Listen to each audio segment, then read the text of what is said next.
5টি আমল করলে ভাগ্য পরিবর্তন হয়।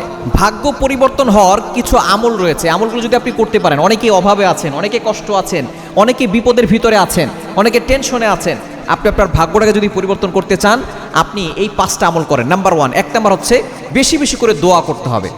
নবী সাল্লাল্লাহু আলাইহি ওয়াসাল্লাম নিজে বলে দিয়েছেন, ভাগ্য পরিবর্তন হয় না, তবে দোয়া করার মাধ্যমে ভাগ্য অনেক সময় পরিবর্তন হয়।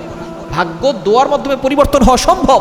আপনি দোয়া করবেন। কোন সময় দোয়া করবেন? তাহাজ্জুদের সময়, যে সময় আল্লাহ তাআলা প্রথম আসমানে আসেন, যে সময় দোয়া করলে দোয়া কবুল হয়। আপনি এই সময়গুলোতে আল্লাহর কাছে দোয়া করবেন, দেখবেন এই দোয়ার বদৌলতে আল্লাহ তাআলা আপনার ভাগ্য পরিবর্তন করে দিবেন। নাম্বার 2, দ্বিতীয় নাম্বার হচ্ছে পিতা মাতার সাথে ভালো ব্যবহার করবেন।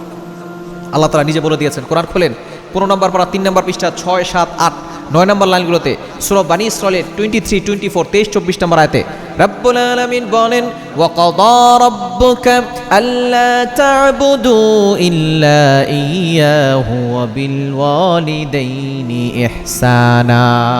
আল্লাহ পাক রব্বুল আলামিন বলেন, আমি আল্লাহ তাআলা অর্ডার করে দিয়েছি, ফয়সালা করে দিয়েছি, ইবাদত হবে আমি আল্লাহর।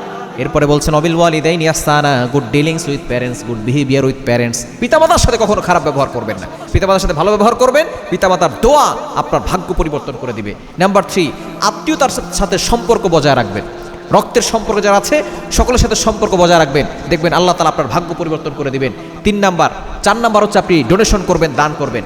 দান আস-সাদাকাতু তাদুররুল বালা, donation protect from all accident, সকল বিপদ আপদ থেকে আপনাকে হেফাজত করবে এবং আল্লাহ তাআলা আপনার ভাগ্য পরিবর্তন করে দিতে পারেন এই দানের মাধ্যমে। এবং 5 নম্বর হচ্ছে বেশি বেশি করে জিকির করবেন, সুবহানাল্লাহ, আলহামদুলিল্লাহ, লা ইলাহা ইল্লাল্লাহ, আল্লাহু আকবার। এই জিকিরগুলো করবেন, দেখবেন আল্লাহ তাআলা আপনার ভাগ্য পরিবর্তন করে দিবে।